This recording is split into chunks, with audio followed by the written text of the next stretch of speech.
கர்த்தருடைய நாமம் உயர்த்தப்படுவதாக. கிறிஸ்துவுக்குள் அன்பானவர்களே, இந்த நாளிலும் ஆரோக்கிய வார்த்தை ஒன்றை நாம் கேட்போம். நீதிமொழிகள் 29:18 பின்பகுதி சொல்லுகிறது பாருங்கள். வேதத்தை காக்கிறவனோ பாக்கியவான், வேதத்தை காக்கிறவனோ பாக்கியவான் என்று போடப்பட்டிருக்கிறது. இது நமக்கு புரியும்படி இருக்கிறது. வேதம் என்று சொல்லக்கூடிய இந்த வேதாகமத்தில் சொல்லப்பட்டிருக்கிற வார்த்தைகள், ஹோலி பைபிள், நம்முடைய சொப்பனம், நம்முடைய தரிசனம் எல்லாமே இந்த வேத வசனத்துக்கு ஒத்து வரக்கூடியதா இருக்கணும். அப்போ நீங்க உங்களுக்கு சொப்பனமோ தரிசனமோ இல்லாட்டாலும் பரவாயில்ல, வேதம் என்ன சொல்லுகிறது என்கிற ஒரு கவனம் இருக்கணும். இந்த வேத வசனம், அந்த வேத வசனத்தை காக்கிறவர்களாக நாம் நம்மை மாற்றிக்கொண்டால் அது பாக்கியவான் என்று சொல்லப்பட்டிருக்கிறது. இன்னைக்கு நிறைய பேரை நான் பார்க்கிறேன், இந்த வேத வசனத்தை காக்கிறதுல முக்கியத்துவம் கிடையாது. நான் படுத்திருக்கும் போது சொப்பனம் அப்படி வந்துச்சுது, நான் படுத்திருக்கும் போது இப்படி எனக்கு அது எந்த அளவுல வந்துச்சுது என்னன்னே ஒன்றும் புரியுறது இல்லை.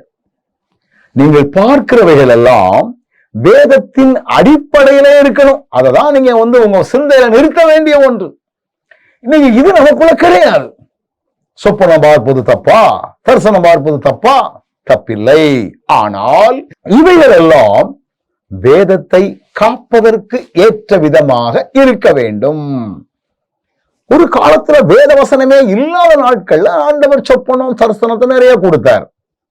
இப்ப வேதம் வெளிப்படுத்தப்பட்ட வேத வசனங்கள் நமக்கு இருக்கிறது.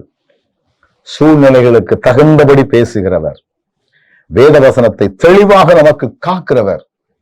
நீங்க ஒரு இடத்துக்கு பிரசங்கத்துக்கு போறீங்க, ஆண்டவர் வேத வசனத்தின் மூலமாகவே உங்களோடு இடைபடுவார்.